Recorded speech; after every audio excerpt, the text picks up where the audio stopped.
Então, Gênesis 2, 18 a 25, diz assim a palavra do Senhor.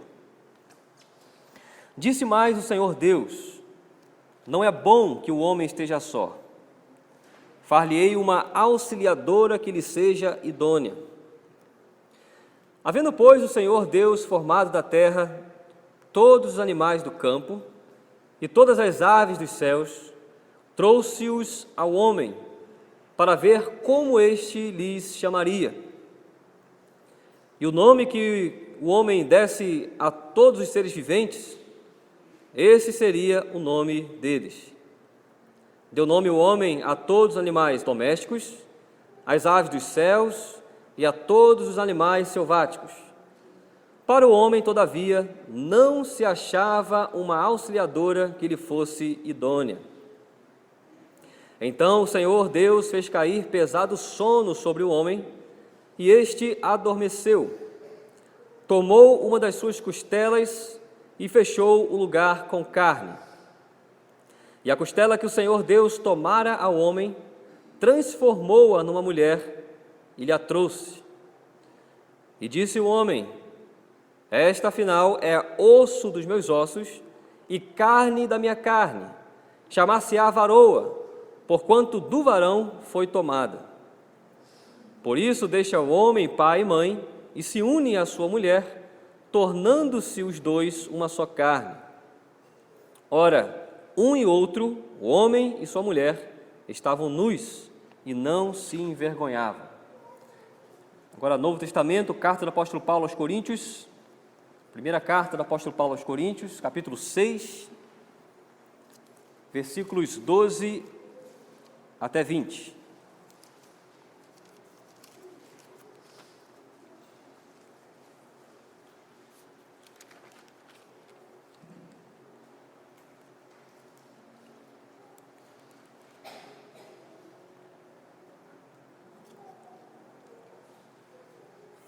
O apóstolo Paulo fala assim: todas as coisas me são lícitas, mas nem todas convêm.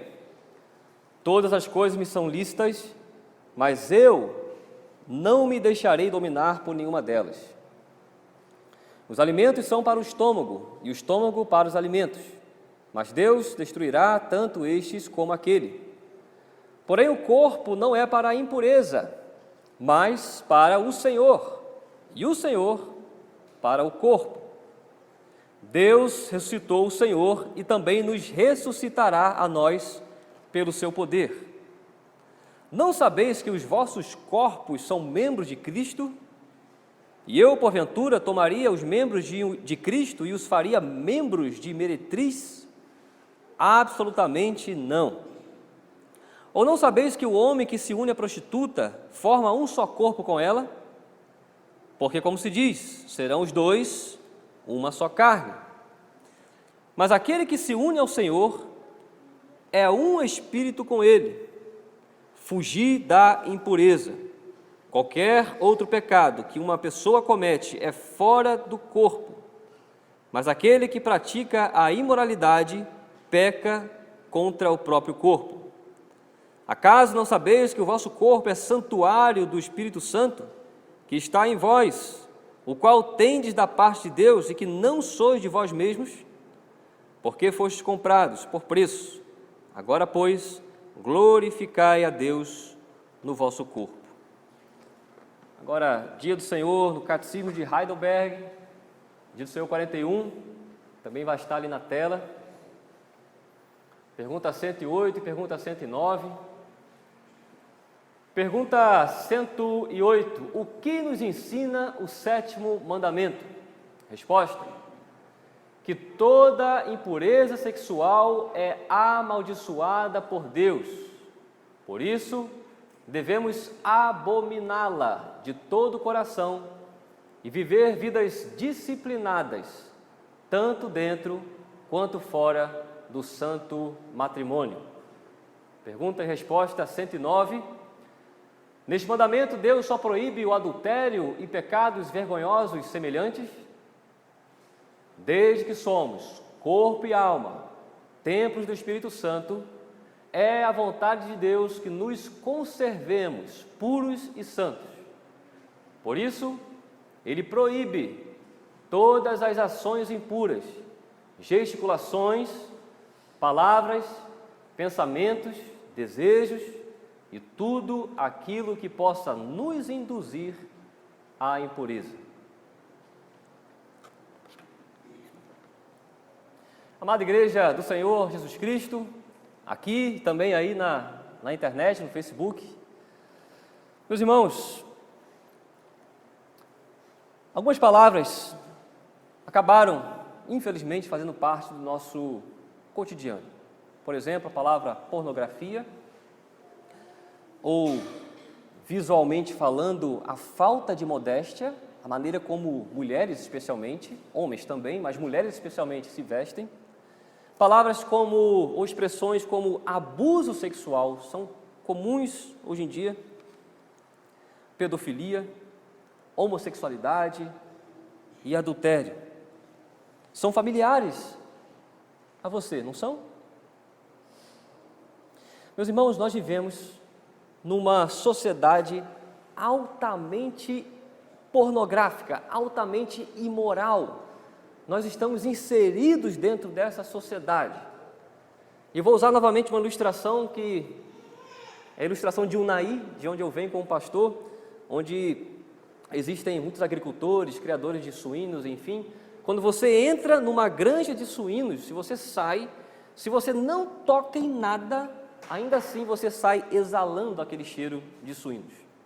Então, meus irmãos, nós dentro dessa cultura que estamos, pornográfica, imoral, nós de certa forma, em algum grau, nós vamos exalar essa imoralidade ou essa pornografia. Nós podemos ver essa pornografia ou ouvir dessa pornografia em vários meios diferentes. O primeiro, talvez o mais comum, são as mídias. Televisão, rádio, jornais, revistas e internet. Ontem os jovens estavam ouvindo uma música enquanto a gente se confraternizava. Eu não estou acusando vocês não, tá? Mas os jovens estavam ouvindo uma música do Ed Sheeran. I Love Your Body. Essa seria a Shape of You, o nome da música. I'm in love with your body. Essa música é altamente imoral. E talvez os jovens não se aperceberam disso, ou não conhecem o que está sendo cantado naquela letra, mas é fato. Eu trouxe esse fato como um exemplo de como nós estamos inseridos nessa pornografia ou imoralidade. Os filmes, as novelas estão cheios dela. E meus irmãos, essas coisas são coisas que Deus detesta, que Deus odeia, e nós devemos ficar ligados para essas coisas.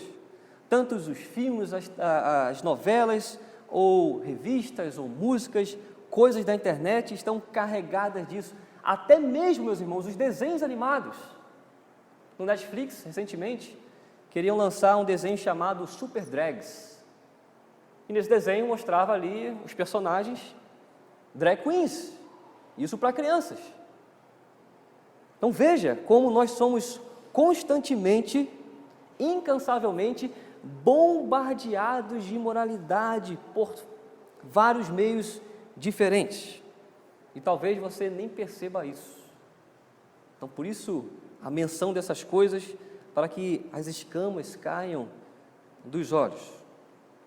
E essas torneiras, podemos dizer assim, de pornografia, nós não vamos chamar ninguém para fazer uma exibição no nosso lar, mas se nós deixamos essa torneira aberta por essas mídias, a pornografia vai entrar, meus irmãos, em nossos lábios, e ela não entra tendo um aspecto feio. A pornografia nunca entra nos nossos lares ou nos nossos ouvidos e corações de uma maneira feia. Não é assim. Ela entra com aparência muito bonita, nada repugnante, na verdade desejável, aceitável.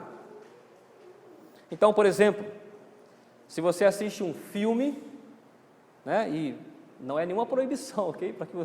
Para vocês desligarem a televisão, não é proibição. Mas quando você assiste um filme, geralmente, você vai ver personagens muito atraentes, belos, fisicamente atraentes, e nessa trama, seja lá qual for o tipo de filme, qual seja o enredo do filme, na trama, uma coisa sempre vai convergir. Geralmente é assim: um homem belo, uma mulher bela, e no momento do filme, eles vão se encontrar, eles vão se amar. E durante toda a trama, o enredo, nós estamos torcendo para esse rapaz belo se unir a essa moça bela. Isso são os estímulos que são colocados de forma sutil. Isso é um exemplo só nos filmes de como essa imoralidade e como o mundo está nos chamando a uma conformidade com a imoralidade. E eles darão a mensagem, meus irmãos, darão a mensagem de que tudo coopera para o bem maior. E o bem maior é o amor e é a felicidade. Tudo coopera para isso. Não importa os meios para se chegar a esse fim. Não importa se nessa caminhada, para se alcançar o fim, que é o amor e a felicidade, não importa se haverá adultério, fornicação, não importa se vai haver um relacionamento entre pessoas do mesmo sexo, não importa. Eles dizem o seguinte, que todos têm o direito de ser feliz, e ninguém deve ser uma barreira para essa felicidade. Engraçado, meus irmãos, todos têm o direito de ser felizes, de amar, de ser felizes, mas ninguém tem o dever de temer a Deus, de amar a Deus. É uma coisa idólatra, é uma coisa que é do eu, é aquilo que me satisfaz, não aquilo que Deus requer de mim. O amor e a felicidade está em relação aos meus sentidos, aquilo que eu gosto, não aquilo que o Senhor ama e aquilo que Ele quer para o seu povo. Outro meio, meus irmãos, da pornografia se disseminar entre nós é por meio da moda e por meio da indústria dos cosméticos. E o objetivo, o alvo fundamental dessas indústrias é que no final as pessoas tenham uma aparência sexualmente atrativa, sensual. Os estilistas, por exemplo, dizem que o padrão de beleza é aquilo que arrasa. Você está arrasando. Essa é a linguagem que se usa. Você está sexy. O sexy como uma identidade, como igualdade à beleza. Sexo igual à beleza. Isso é falso, isso é ímpio, isso é mundano, isso é sutileza de Satanás. Então, por exemplo, as maquiagens são fortes, provocantes e procuram, então, destacar certos aspectos de que o homem tem interesse, para onde ele vai focar o seu interesse. Olhos, lábios, cabelos. Perceba então, meus irmãos, que nessa indústria, a palavra modesta, ou modéstia, melhor dizendo, essa palavra, ela não faz parte desse vocabulário do mundo da moda e dos cosméticos. E finalmente, meus irmãos, essa mesma tendência pornográfica se encontra nessa indústria fitness, academia de musculação, essa indústria do corpo.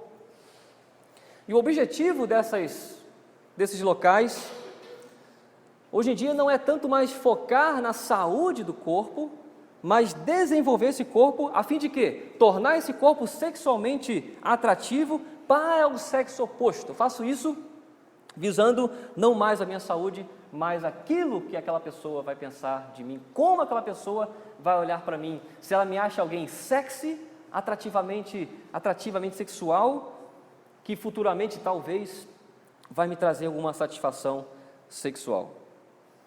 Então veja, meus irmãos, tudo que eu falei aqui sobre mídia, cosmético, sobre academias, nada disso é proibido, ok? Nada disso é mal em si mesmo. Eu não estou dizendo que você não deve usar essas coisas, não é isso. Mas devemos estar ligados quanto a essas coisas. Crentes devem ter um olhar por cima das coisas. Crentes devem ser críticos com todas as coisas. Crentes devem entender muito claramente que Satanás não está de brincadeira, ele é sutil. E ele vai querer arrastar você por um desses meios. Se você deixar de orar e vigiar, você será tragado por esses pecados que conforme nós lemos ali na pergunta 108, Deus abomina esses pecados. Meus irmãos, Satanás, você pode não entender uma música em inglês, uma música que vai trazer um conteúdo imoral, como estou apaixonado pelo seu corpo. Satanás sabe exatamente para onde nosso coração se inclina.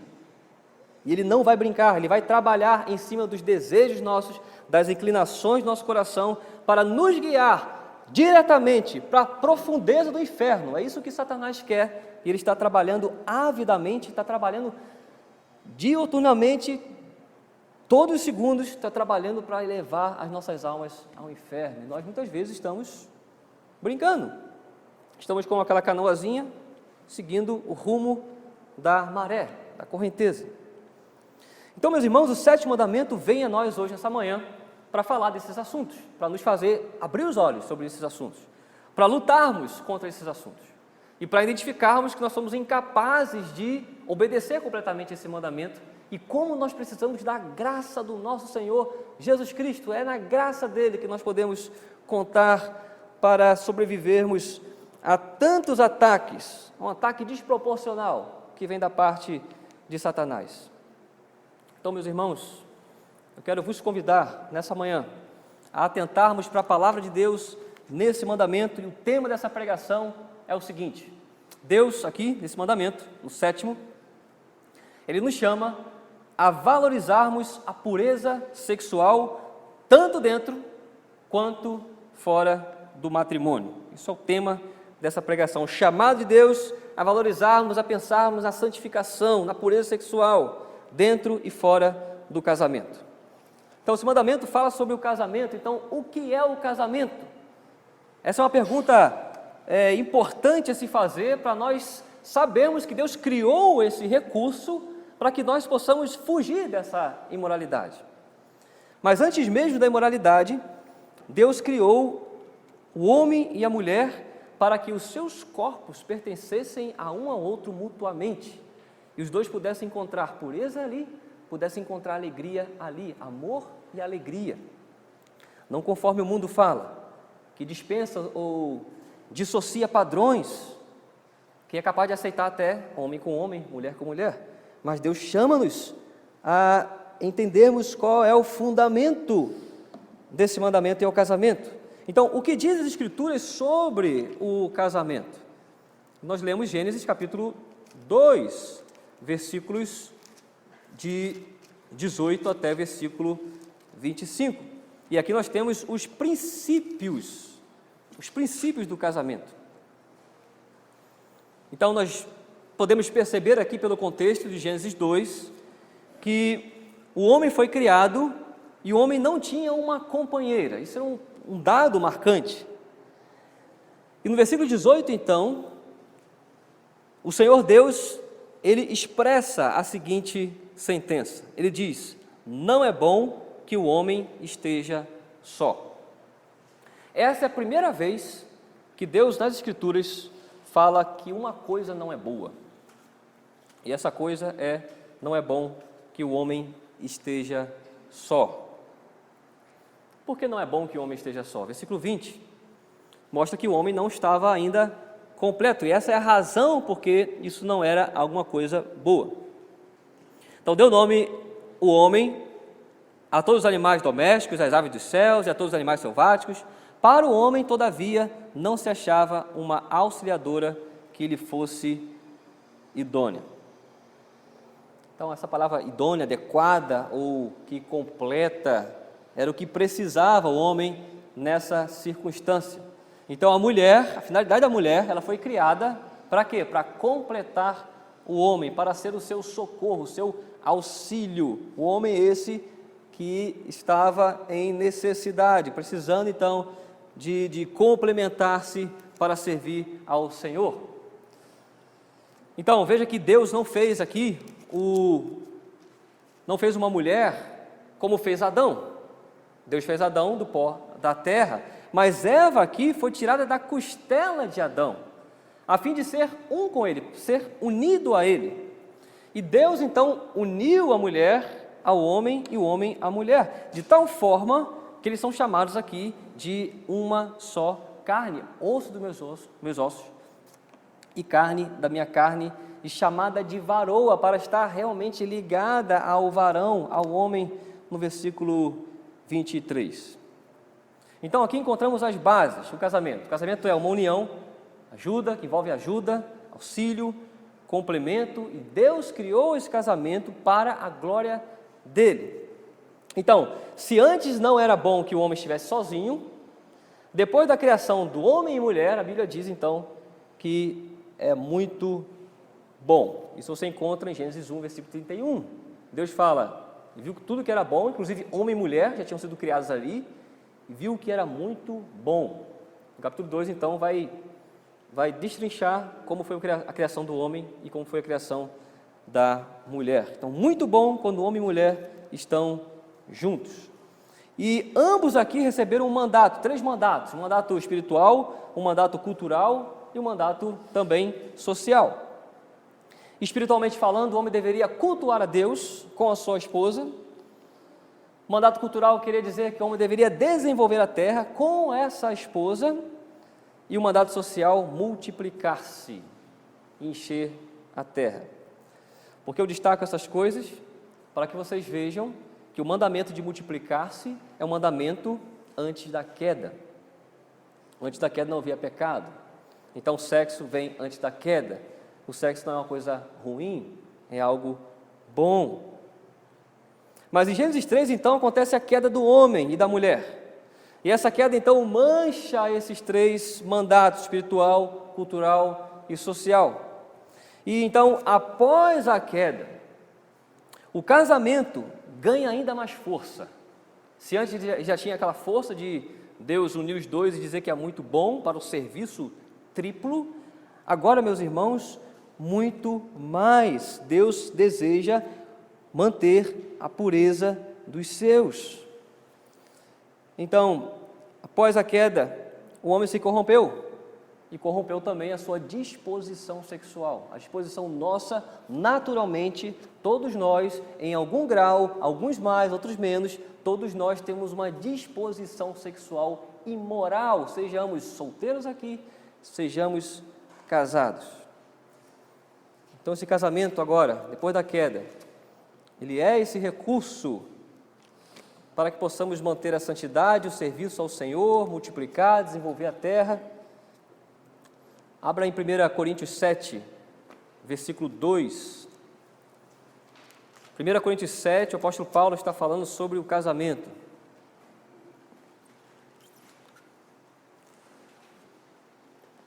Dentro desse contexto, Paulo fala que é melhor estar solteiro, mas leia no contexto, tá bom?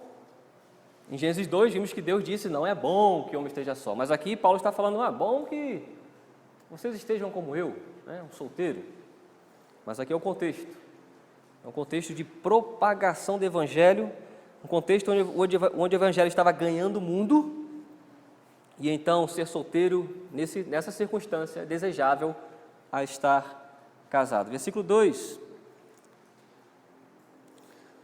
Mas por causa da impureza, ele falou primeiro, versículo 1, é bom que o homem não toque mulher. Mas por causa da impureza, cada um tem a sua própria esposa e cada uma o seu próprio marido.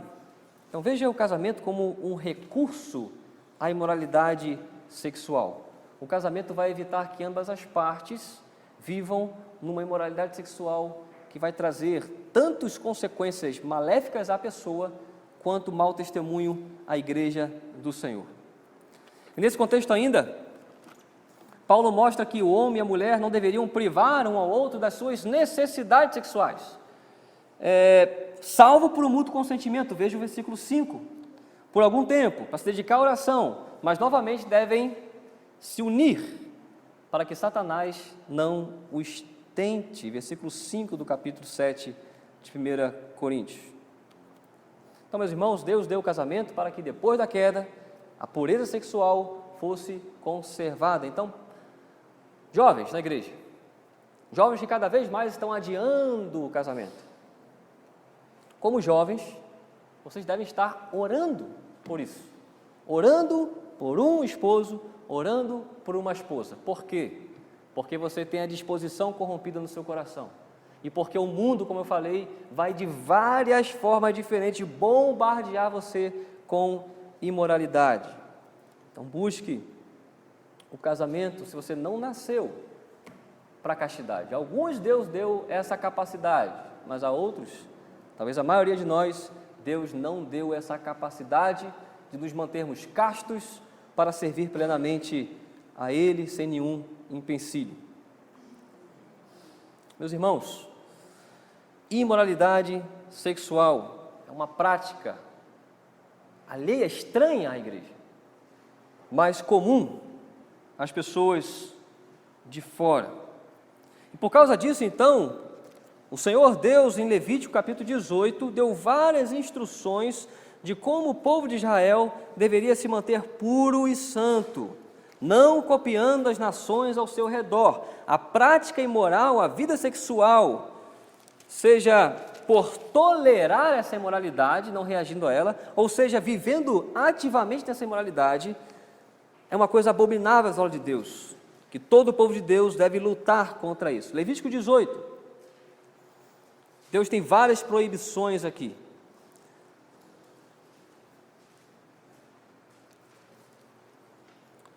Observe o versículo 3, como o Senhor fala que essas práticas pertenciam a outras nações, ao Egito e Canaã, para onde eles estavam indo.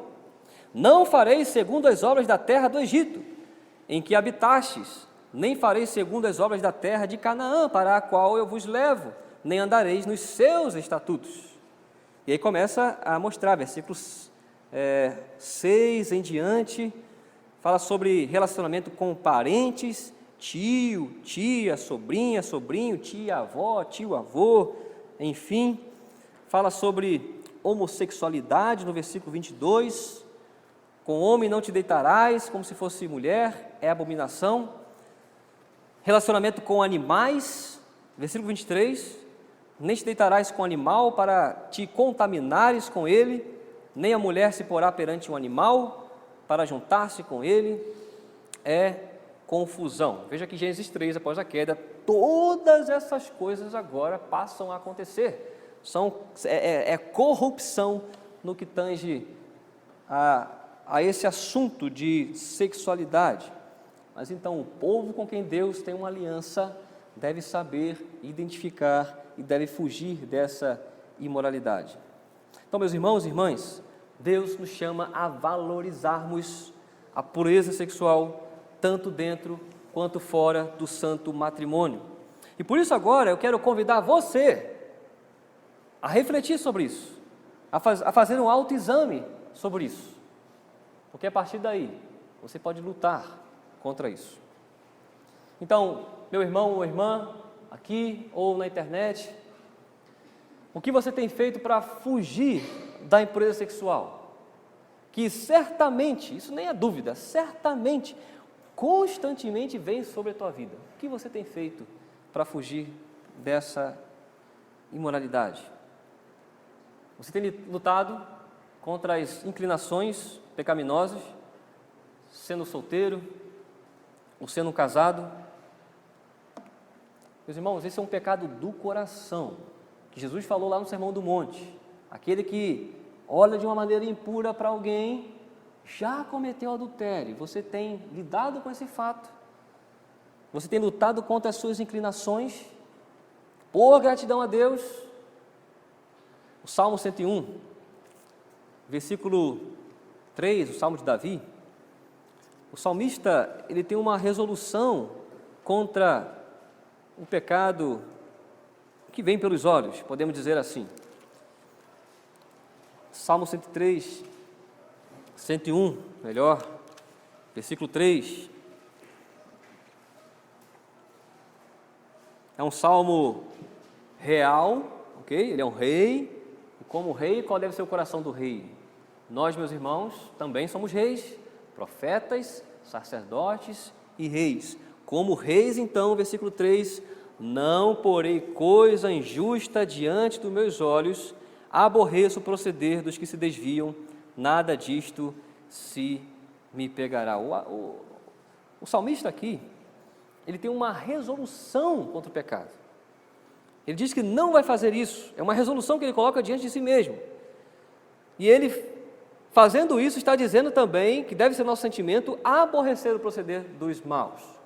Ou seja, para lutar contra esse pecado, para ter uma resolução como essa, você tem que ser resoluto em dizer: eu aborreço o proceder daqueles que se desviam, nada disso se me pegará, pela graça do Senhor Jesus. Como você tem lutado contra a pornografia? Quando você está vendo um filme, ouvindo uma música, você aceita assim, abertamente? Beleza. Meus irmãos, o que você tem colocado diante dos seus olhos? E o que vocês, como pais aqui, que têm filhos, crianças ou adolescentes, como vocês têm permitido ou não permitido, na verdade, o que seja colocado diante dos olhos da sua família. Meu amado irmão ou irmã, se você tem deixado a pornografia entrar em sua casa pela TV e aqueles outros meios que eu já mencionei, smartphone, o 7º mandamento lhe diz hoje: arrependa-se do seu pecado. Ore em relação a esse pecado. Lute como rei em relação a esse pecado. Se você tem vivido na imoralidade sexual, não de forma secreta, que eu já mencionei, arrependa-se se é secretamente, mas tem vivido de forma ativa nessa imoralidade, até de forma que as pessoas estão já percebendo, o mandamento diz a você: arrependa-se, ore, lute contra esse pecado, busque a graça de Deus em relação a esse pecado.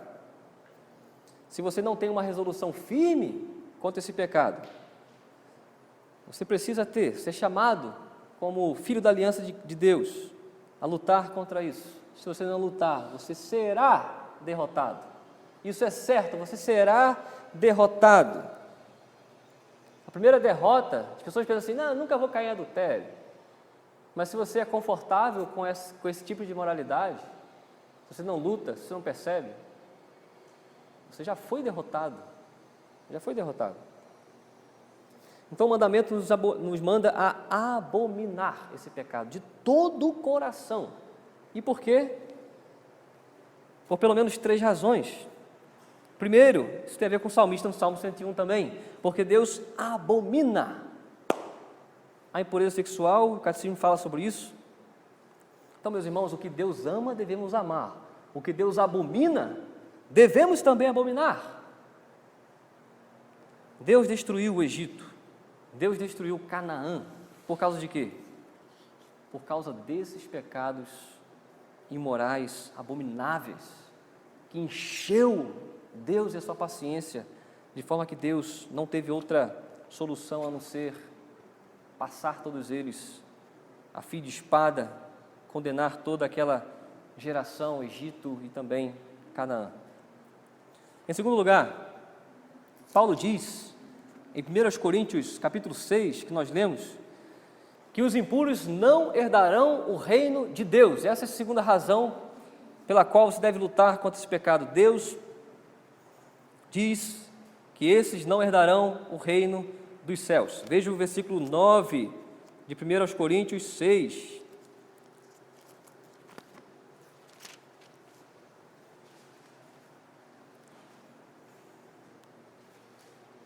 Ou não sabeis que os injustos não herdarão o reino de Deus? Não vos enganeis, nem impuros, nem idólatras, nem adúlteros, nem efeminados, nem sodomitas. E aí continua a lista, falando sobre o 8º mandamento e outros pecados mais. Então a segunda razão é essa: não herdarão o reino de Deus. E a terceira razão porque devemos abominar a impureza sexual vem desse próprio versículo 9. O versículo está dizendo aqui, de forma não muito clara, de que aqueles que não lutam contra isso, eles vão se tornar, meus irmãos, viciados à medida que praticam esses pecados. Perceba a palavra idolatria aqui. Por que ela aparece aqui no meio desses pecados sexuais? Isso não é por acaso. A imoralidade sexual, à medida que você não a abomina, essa coisa domina você. Essa coisa vai se tornar um ídolo na sua vida. Eu tenho um irmão da igreja de Recife, ele contando a história de um conhecido dele, da vizinhança. Esse conhecido, ele guardava aquelas revistas Playboy, né? Revista sexual Playboy. E a mãe dele falava, já era um rapaz já de mais de 20 e poucos anos, ele ainda morava lá com mamãe e papai. Acho que já mais de 30 anos, na verdade, que ele tinha. A mãe dele falava para ele, meu filho, larga essas coisas. Ele então pegava a revista, ele beijava. Mãe, isso aqui é, meu Deus, mãe, isso aqui, eu amo isso aqui, mãe, isso aqui é meu Deus. E ele falava dessa forma. A gente até achou engraçado naquele momento quando houve esse relato, mas veja, meus irmãos, o pecado sexual é uma coisa que escraviza, pornografia escraviza. Você não vai conseguir sair disso se você não luta contra isso. Isso vai dominar você. E por isso, então, no capítulo 7, Paulo fala, case-se. Se você não consegue lidar com isso, case-se. Porque é melhor casar do que viver abrasado. Então, meus irmãos, não caiam na conversa do mundo. A falta de pureza sexual parece algo bonito. Parece algo bonito. Essa falta de pureza que se expressa no falar, no vestir-se, nos ornamentos, parece algo bonito. Mas se feito não conforme o espelho da palavra de Deus, meus irmãos, é algo danoso. Veja como agora esse pecado é tão sutil e sedutor. Eu quero vos convidar a abrirem suas Bíblias em Provérbios 6. Provérbios 6 e 7 tem relatos sobre a mulher adúltera. E por meio então desses relatos, eu quero mostrar a você como esse pecado se expressa hoje também em nossas vidas. Provérbios 6, Provérbios 7. Eu só quero destacar aqui onde esses textos falam sobre isso. Provérbios 6, a partir do versículo 24, fala sobre essa mulher adúltera. E no capítulo 7, ele fala, a partir do versículo 9 em diante. Então, o que esses textos estão querendo dizer aqui é que esse tipo de pecado é algo que não se expressa de maneira feia. Pelo contrário, se expressa ou se personifica na figura de uma mulher linda, cheirosa, atrativa aos olhos, ao sentido do olfato, e também as palavras dela são doces. Nós não vamos ler aqui todos esses versículos, mas você pode ler em casa, suas palavras são doces. No capítulo 7 de Provérbios, fala que essa adúltera, ela vai ao encontro de vida alheia, ou seja, ela não se contenta com o seu próprio espaço, ela vai atrás ainda de vida inocente. Ou seja, trazendo para hoje, esse pecado vai atrás de você. Ele está atrás de você. Veja o versículo 10 do capítulo 7. É isso que a mulher lhe sai ao encontro com vestes de prostitutas e astuta de coração. É assim que esse pecado é. Sai ao encontro, muito sutil, muito astuta de coração. No versículo 11, é apaixonada e inquieta, cujos pés não param em casa. Ela é incontida, ela vai procurar atingir o seu propósito. E então no versículo 16 e 17, ela prepara o cenário. Já cobri de colchas a minha cama, de linho fino do Egito, de várias cores, e já perfumei o meu leito com mirra, aloés e cinamomo. Parece muito lindo à vista, não é verdade? Não é exatamente essa imagem que estão passando pela TV, as músicas. E depois de ver e ouvir essas coisas, vamos à igreja e vamos ouvir os salmos. Como pode combinar uma coisa com a outra? Então, quais são as consequências desse pecado? Veja o versículo 22 a 27 de Provérbios 7, 22 até 27. E ele, isso não precisa ser alguém especificamente, tá? Mas uma ideia do que acontece com todo um grupo, aqui falando de forma genérica. E ele, num instante, a segue. Ou ela, pode ser, como o boi que vai ao matadouro, como o cervo que corre para a rede, até que a flecha lhe atravesse o coração, como a ave que se apressa para o laço, sem saber que isto lhe custará a vida. Agora, pois, filho, dá-me ouvidos e se atento às palavras da minha boca. Não se desvie o teu coração para os caminhos dela e não andes perdido nas suas veredas, porque a muitos feriu e derribou, e são muitos os que por ela foram mortos. A sua casa é caminho para a sepultura e desce para as câmaras da morte. Meus irmãos, não brinque com esse pecado. Ele começa de forma sutil, ele vai prender você. Não acaricie este pecado, mas tenha uma postura firme de quem foi lavado, de quem foi redimido completamente do poder do pecado pelo precioso sangue do Senhor Jesus Cristo. Lute contra isso. Jovens, valorizem a sua pureza. Vocês têm recursos, internet, smartphones, e não é para coisas imorais que Deus deu sabedoria aos homens para que você pudesse usar isso agora. Não é para essas questões imorais, mas é para a glória de Deus, para que você seja equipado para servir ao Senhor. Além disso, se você ainda é um estudante numa escola, acho que aqui são pouquíssimos, né? Não caia na onda do mundo que diz que virgindade é algo vergonhoso. Mais uma sutileza de Satanás. Desprezem também a prática pecaminosa do ficar.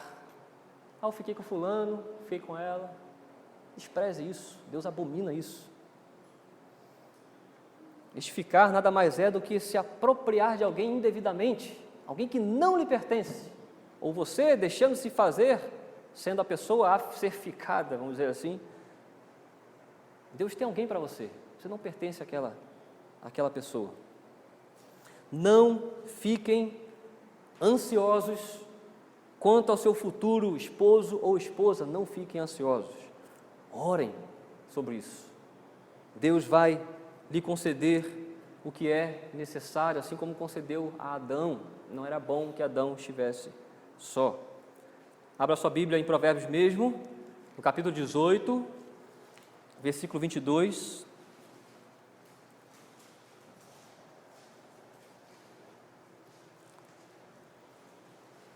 Eu quero que você perceba aqui uma dinâmica entre o achar e o receber. De Provérbios 18, 22.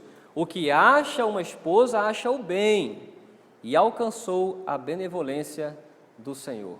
Então, quando alguém acha uma esposa, da parte do Senhor, encontrou uma herança, uma dádiva do Senhor. É o Senhor quem concede essas coisas. Orem. Aquele que bate, se abre.